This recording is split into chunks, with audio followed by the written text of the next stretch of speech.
Hazard again. Lovely feet. Super finish. How good was Eden Hazard actually?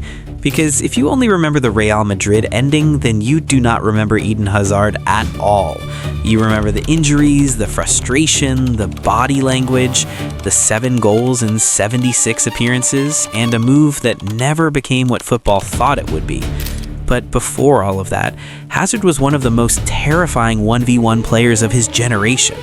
He won Ligue 1 titles with Lille, then became a Chelsea icon with 352 appearances, 110 goals, 2 Premier League titles, 2 Europa Leagues, and a record 4 Chelsea Player of the Year awards.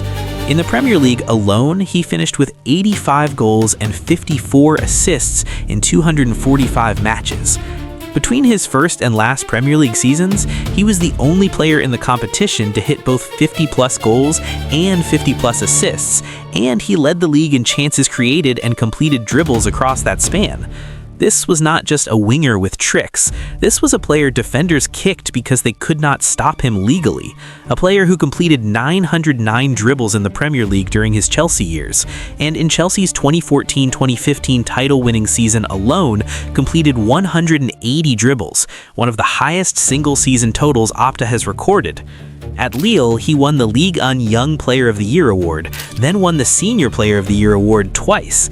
With Belgium, he captained the Golden Generation to 3rd place at the 2018 World Cup and won the Silver Ball as the tournament's second-best player. And yet, there is still a real question here.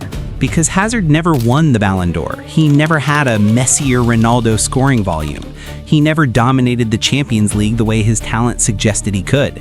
And the last chapter of his career was so disappointing that it almost distorted the full picture. So how good was Eden Hazard actually? Was he just an entertaining dribbler with beautiful highlights? Or at his best, was he genuinely one of the most complete attackers in the world? And here's the question I want you to fight over in the comments. Was Hazard actually a better pure dribbler than Messi and Ronaldo? For me, at the moment in this country, he's the best player. I mean, do you know, I think he's been the best player in this country for a number of years, but absolutely outstanding. Now, for any young player that wants an example of someone who don't get their own way and doesn't sulk, Eden Hazard, because this season, I mean, the goal against Liverpool in the week was fantastic, and he can pretty much do that whenever he feels like it. To answer that properly, you have to go back before the Chelsea fame, before the blue shirts bouncing off defenders, before the West Ham slalom goals and the Arsenal torment. You have to go back to Lille, where Hazard broke through as a teenager. Ligue 1's own profile of his rise notes that he made his debut at 17 in 2007, then exploded under Rudi Garcia, winning Young Player of the Year in his breakout campaign. Lille's 2010-11 season then turned him from top prospect into genuine star. The club won the domestic double, and Hazard grew into the centerpiece of a team that played with speed, freedom, and swagger. The following year, he finished as Ligue 1's top assist provider with 15. That Lille phase matters because it tells you what Hazard was before the Premier League polished him. He was already loose, explosive, and weirdly strong for someone defenders thought they could bully. He could receive standing still and make the entire defensive line panic. He could glide past one player, then two, then suddenly be in the box before anyone had processed the danger. But he was not yet the finished article. He was still more instinct than structure, more electricity than control. The talent was obvious. The question was whether it would become elite output. Chelsea got the answer almost immediately. In Hazard's debut season in England, he made 62 appearances, scored 13 goals, added 19 assists, and was named in the PFA Team of the Year. That was not an adaptation year in the usual sense. That was a statement. He arrived in the hardest league in the world and instantly looked like he belonged to the top table of Premier League attackers.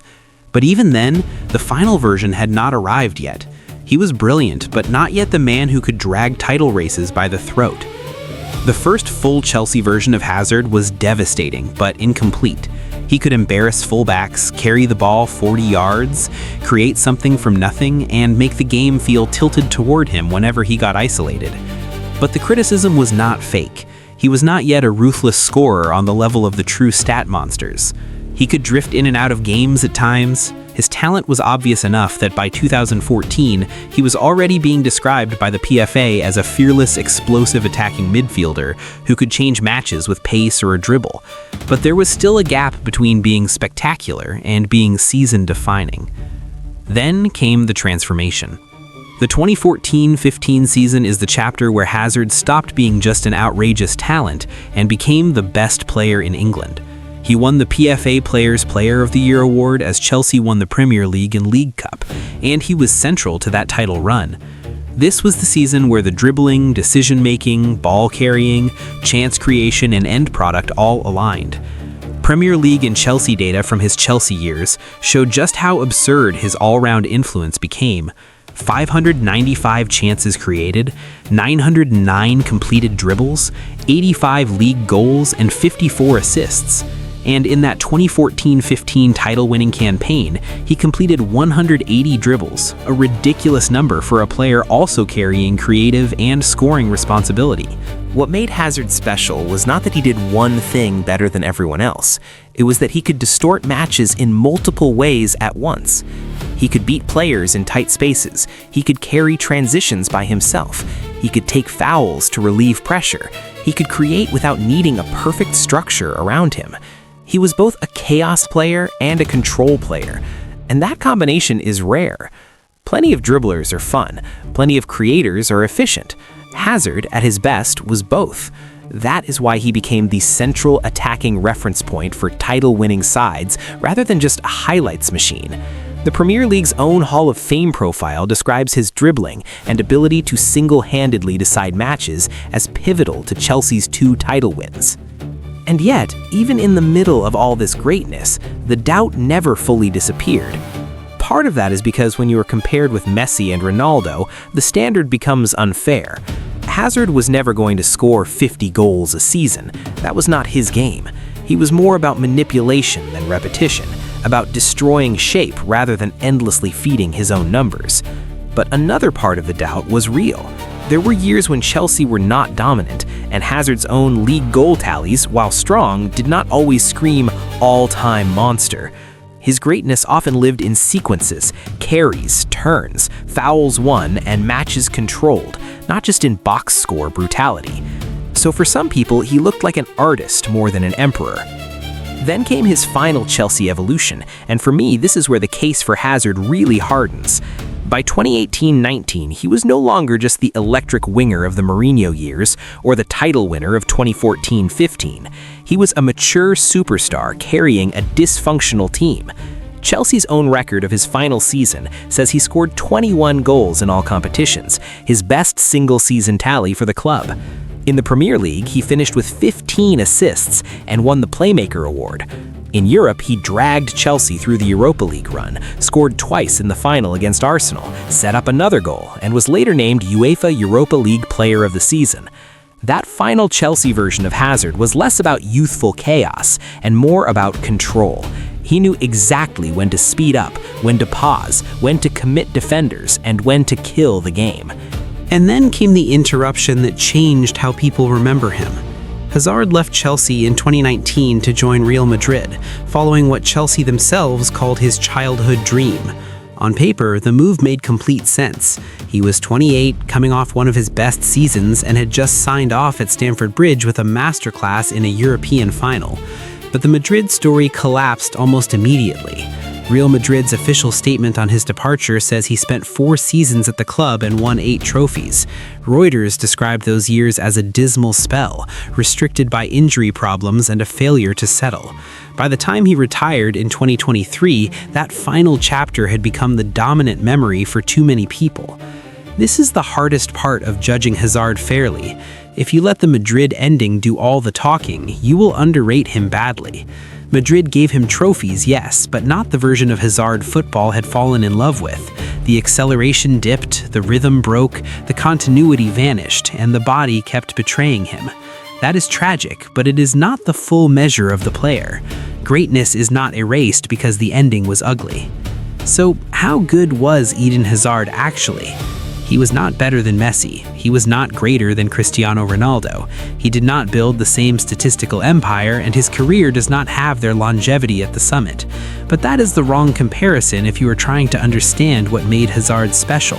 At his best, Hazard was one of the finest ball carriers and 1v1 attackers of his era, a player who could decide elite matches without needing 15 shots or a system built entirely around his scoring. In the Premier League, the numbers back that up. The goals, the assists, the chance creation, the dribbles, the titles, the awards. In France, he was a prodigy who became a champion. At Chelsea, he became a legend. With Belgium, he reached the peak of a generation and walked away with a World Cup silver ball. If I had to summarize Hazard's career in phases, I would put it like this. Version 1, the Lille wonder kid, raw, slippery, fearless, already impossible to defend cleanly. Version 2, the Chelsea superstar, the best player in England, title-winning, chance-creating, dribble-heavy, carrying games on his back. Version 3, the mature genius, the 2018-19 and Belgium 2018 version. Less raw but more complete, more authoritative, more in command of the entire attacking rhythm. And then the final chapter, the Madrid collapse, where injury and broken momentum stopped the story before it could reach the level it promised. That is why Eden Hazard is such a fascinating player to judge. He was not the most relentless attacker of his generation. He was not the most decorated. He was not the most durable. But in pure football terms, pure manipulation, pure dribbling, pure ability to make defenders look helpless while still producing elite numbers, he was right near the top. The Premier League inducted him into its Hall of Fame for a reason. He was not just memorable, he was defining. And maybe that is the fairest verdict of all. Eden Hazard was not an all-time giant in the Messi and Ronaldo sense, but at his peak, he was absolutely world-class. He was a match-warping, title-shaping, defender-destroying superstar, one of the most gifted footballers of his generation. And if your memory of him begins in Madrid, then you missed the part that made him special. Now, tell me this, was prime Eden Hazard actually a better pure dribbler than prime Cristiano Ronaldo? And how close was he to Messi in that specific skill?